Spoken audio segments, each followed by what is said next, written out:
What if everything you've ever been told about Jesus was never the truth, but a carefully designed illusion to keep you small, silent, and powerless? What if I told you Jesus never came to create a religion, never came to build temples of stone, never came to demand rituals and doctrines? What if every church, every creed, and every ritual you've ever seen was nothing more than a prison built around the most dangerous truth in human history? Here is that truth.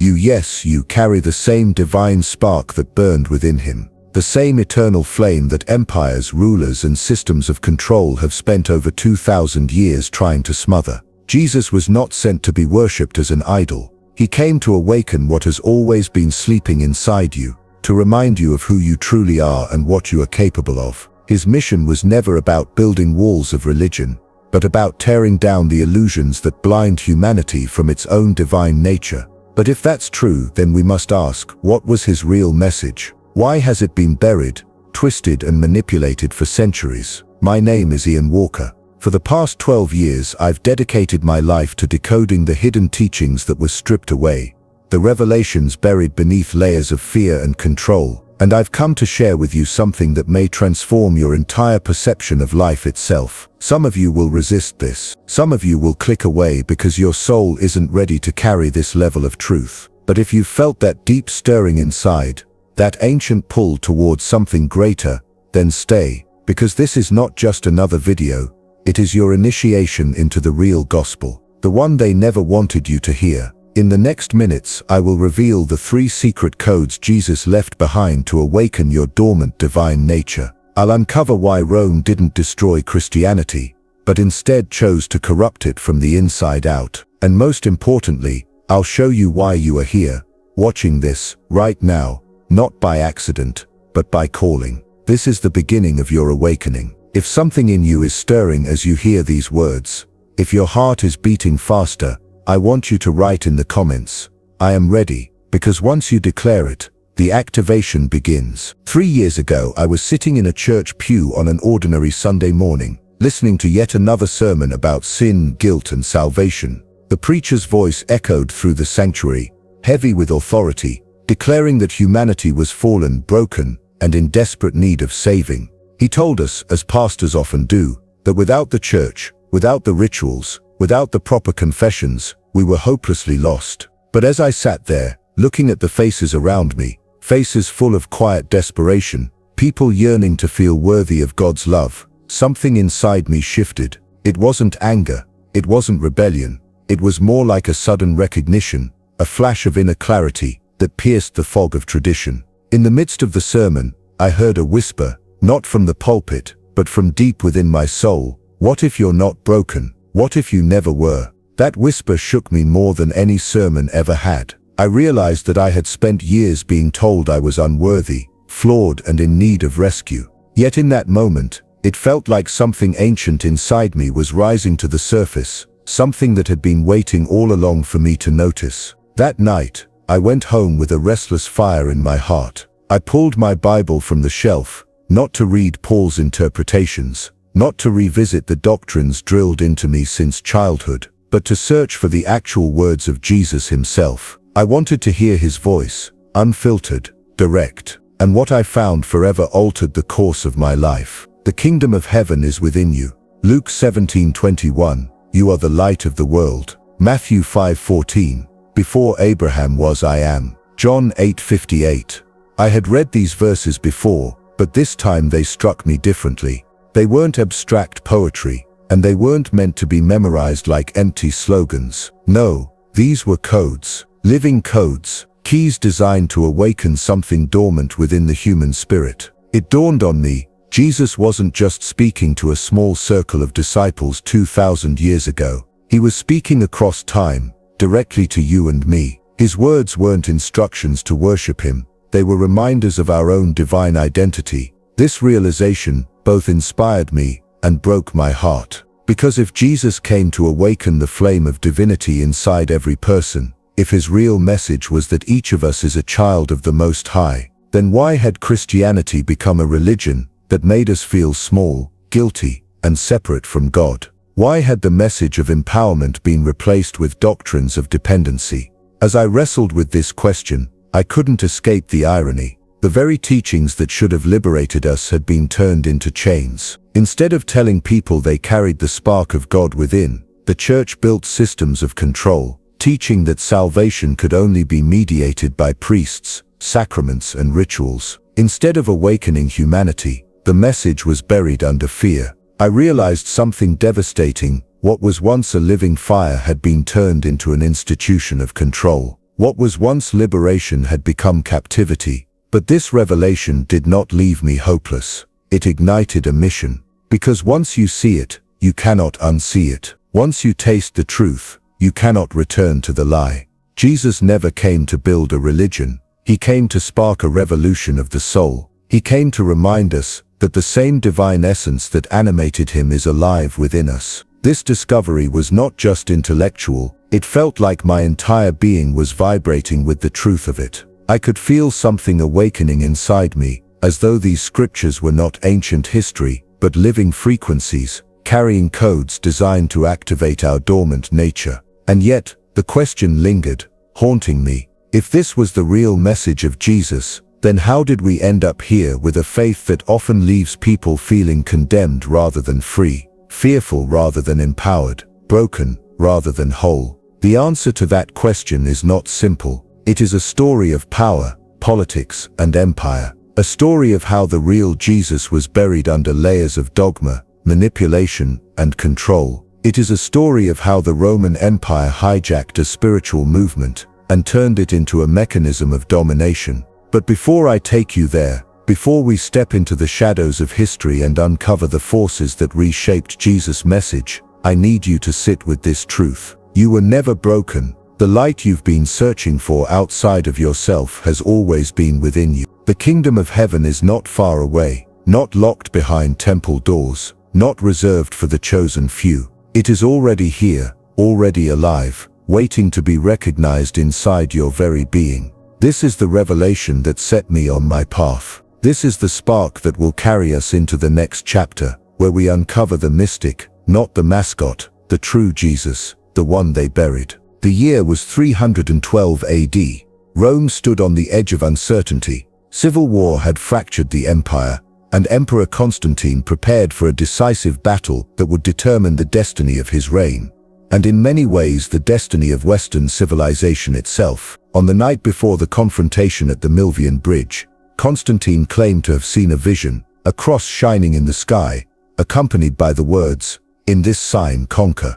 Whether it was a true mystical experience, a political fabrication, or a carefully crafted myth to rally his soldiers, history still debates. But one thing is certain, he won, and in the wake of that victory, he made a decision that would alter the course of human consciousness for nearly 2,000 years. He legalized Christianity. For centuries, followers of Jesus had been persecuted. They met in secret, often in caves and catacombs, whispering prayers in fear of Roman soldiers. They carried with them not just a faith but a flame, the living memory of a mystic who had taught them that the kingdom of God was not distant, but alive within. To them, Jesus was not an icon of worship, but a living example of awakening, a guide to the divine presence in every human being. Most Christians today celebrate Constantine's decree as the great turning point, the moment Christianity was saved. But what if it was not salvation at all? What if it was the moment the movement was hijacked,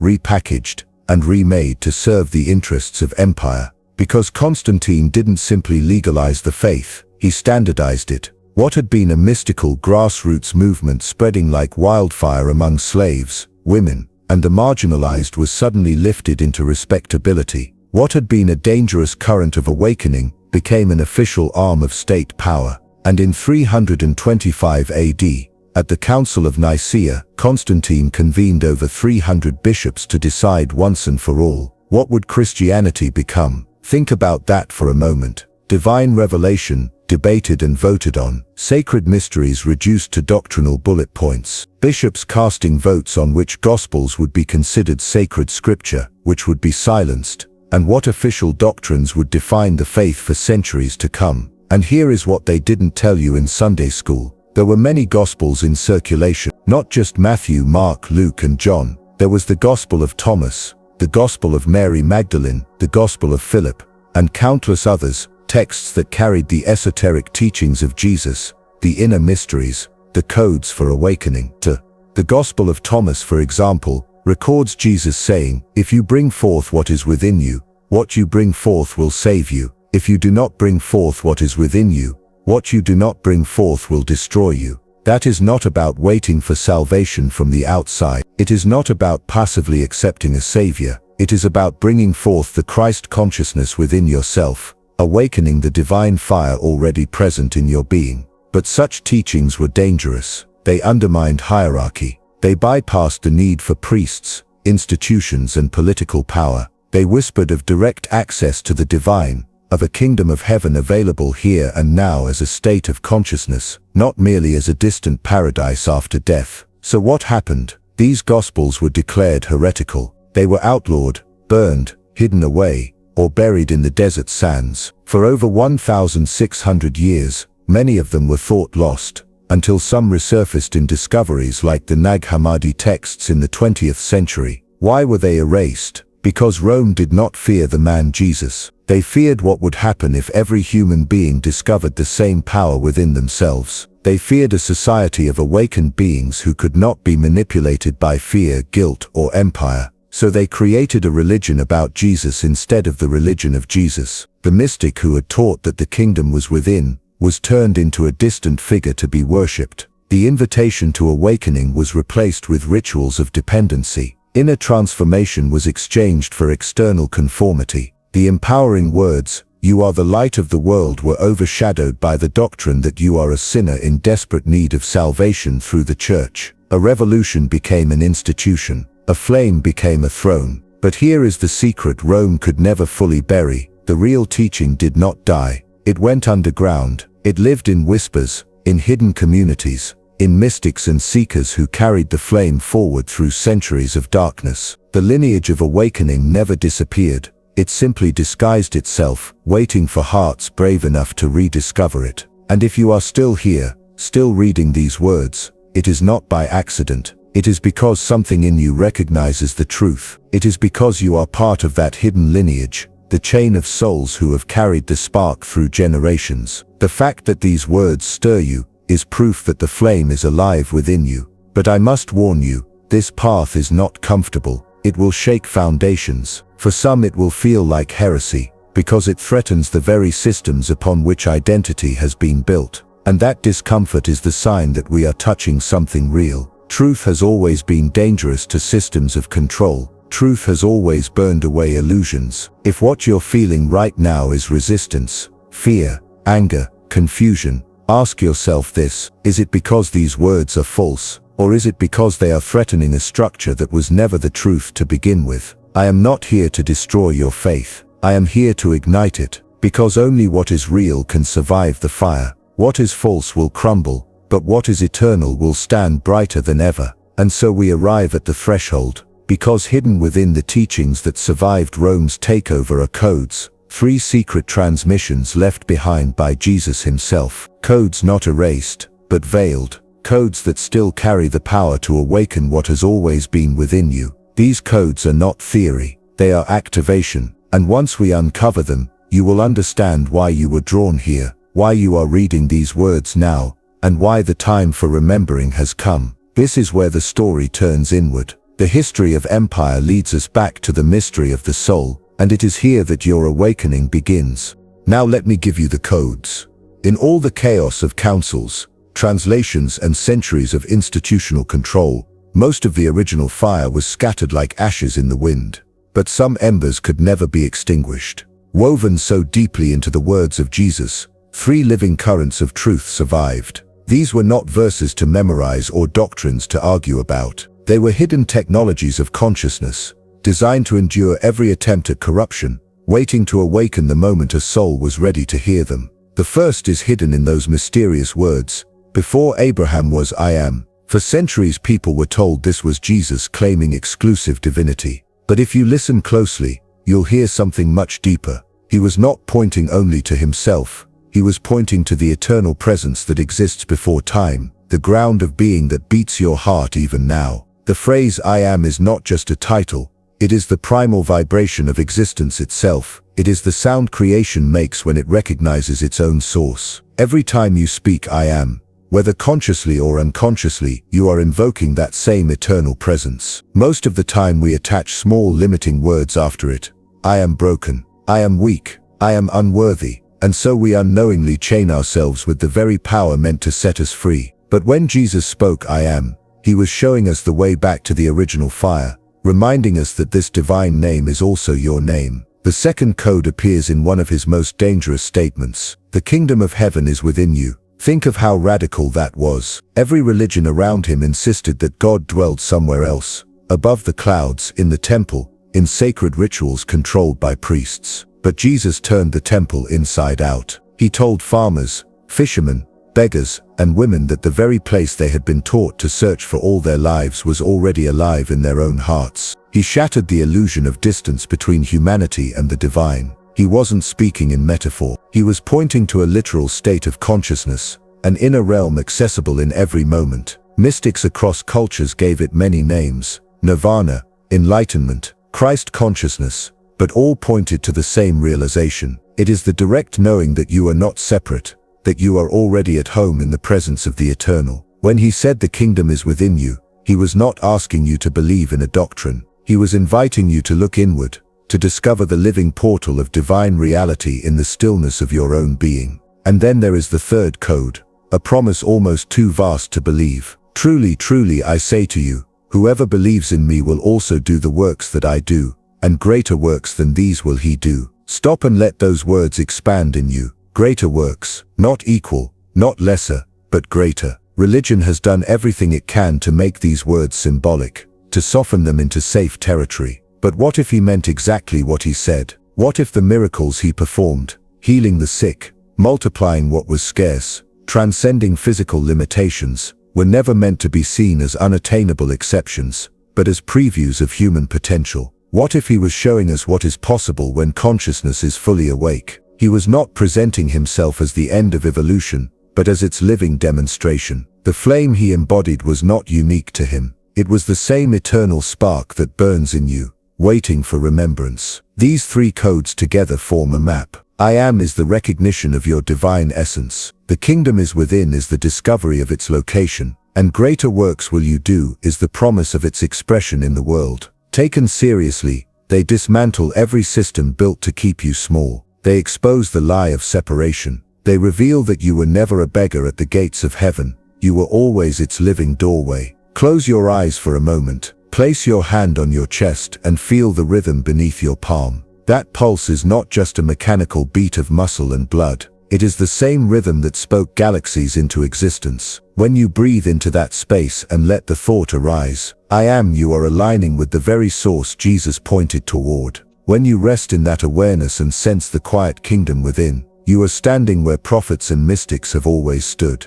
And when you choose, even in small ways, to let that presence act through you, to forgive what seemed unforgivable, to love where fear tells you to close, to speak truth where silence has been demanded, you are already doing the works he promised. You are living proof that the codes still breathe. The question is not whether the codes exist. They have always existed. The question is whether you will use them, whether you will allow them to activate the dormant fire within you. Because once you do, the illusion of smallness begins to collapse. And when it collapses, you realize the truth that has always been waiting. You are not less than Jesus. You are Jesus in a new form, carrying the same consciousness into this moment of history. And yet, if these codes are so powerful, why do so many people still feel powerless? Why does the flame seem so dim in a world so full of fear and division? That is the question we must face next. And the answer will take us into one of the darkest chapters of human memory, the great forgetting. If every human being carries within them the same divine spark,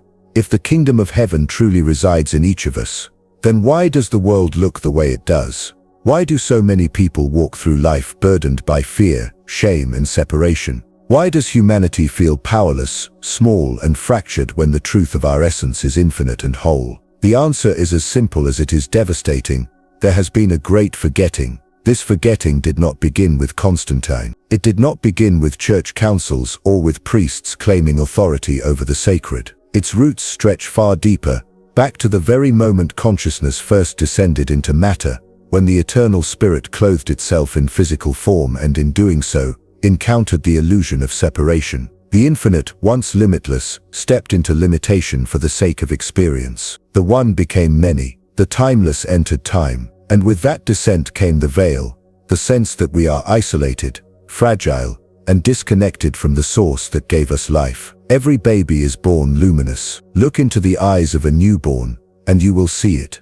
The depth of presence, the silence of eternity shining through. There is no division in them yet. They have not been trained to separate themselves from the whole. They breathe in rhythm with the cosmos, pure and unconditioned. But it does not last. Slowly the conditioning begins. They are given names, labels, identities. They are taught that they are only bodies, bound by flesh, destined for death. They are told to compete, to prove themselves, to measure their worth by comparison and by scarcity. They are taught that love must be earned, that value comes from achievement, and that God, if he exists at all, dwells somewhere far away, accessible only through authority, ritual, or sacred text. By the time they reach adulthood, the memory of wholeness is buried under layers of programming. They believe themselves to be fragile, temporary creatures struggling for survival in an indifferent universe. They identify with the mask, forgetting the face. They live in the prison, forgetting the key has always been in their pocket. This is not accidental. Awakened humans are dangerous to systems of control. A human being who knows themselves as divine cannot be manipulated by fear. A human being who remembers their sovereignty cannot be ruled by guilt. A human being who sees the kingdom within has no need to bow to thrones of power or to kneel before hollow idols. And so the forgetting was weaponized. The brilliance of this system is that it did not erase spirituality, it co-opted it. It took humanity's natural longing for connection with the divine and redirected it into institutions. It created middlemen between you and God, priests, pastors, hierarchies, holy books, rituals, temples. Instead of teaching you to go within, it told you to look outward. Instead of reminding you of your essence, it told you to distrust yourself. And at the center of it all, the figure of Jesus himself was transformed. The one who came to dissolve the illusion of separation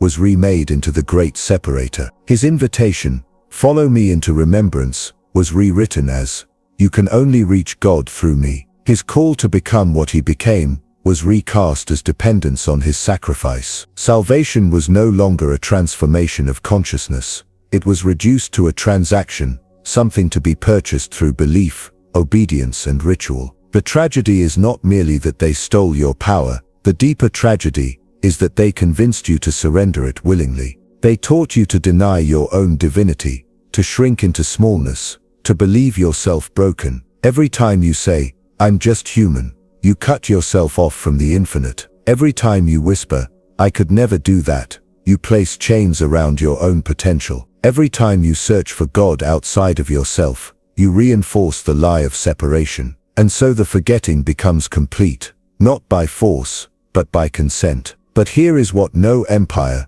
no institution, no system of control ever fully understood. Truth cannot be killed. It can be buried, it can be hidden. But like fire beneath ash, it waits for the breath of remembrance. Across centuries the flame has resurfaced in mystics, healers, visionaries, and poets. Souls who never fit the mold, who carried too much light to be contained by the structures of their age. Their words, their lives, their very presence whispered the secret again and again. You are not small, you are not broken, you are not separate. You are divine remembering itself through human form. And now we live in a time when the remembering is accelerating. The veil is thinning. What was once hidden is rising to the surface. Old systems tremble as the ancient flame awakens in more and more hearts. This is why you are here. This is why, in a world designed to scatter your attention, you have stayed with this message, not by chance, but by resonance. Because you are not simply a listener,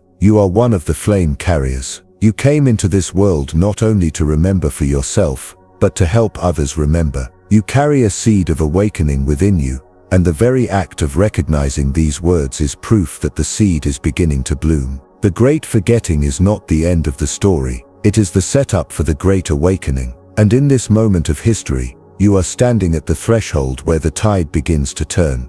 There is an ancient prophecy, hidden not in secret chambers or dusty scrolls, but in plain sight. Jesus spoke of it.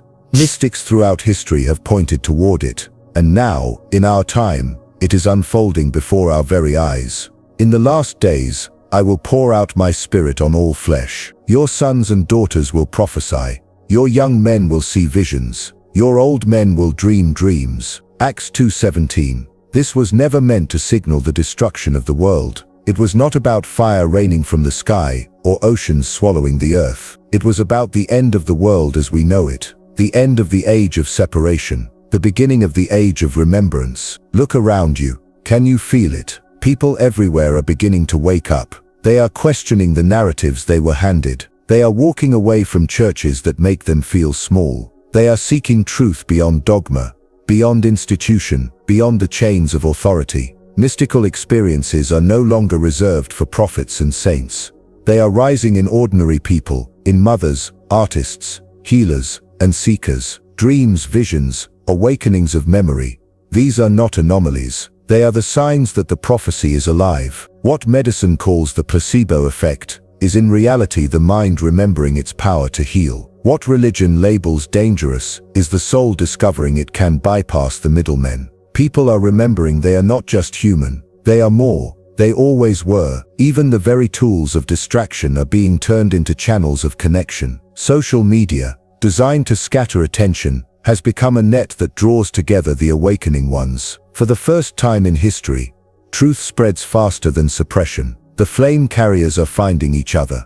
Do not believe for a moment that you stumbled into this message by accident. The reason your heart stirs as you read these words is because your soul recognizes them. You are not being informed, you are being reminded. This is why you are here. This is why you chose this time to be alive. The book of Revelation speaks of 144,000, but this was never meant to be a literal head count. It is a symbol for those who carry the frequency of awakened consciousness, those who live as embodiments of the Christ within. You are among them, not because you memorized the right verses, not because you obeyed the right rituals, but because you carry the flame of remembrance that cannot be extinguished. You did not arrive in this lifetime randomly. You chose it. You came for this very moment in human history, a moment when the old world is collapsing, when the false temples are crumbling, and when the hidden kingdom is rising from within. Your mission is not to save the world by force, not to convert or convince. Your mission is simpler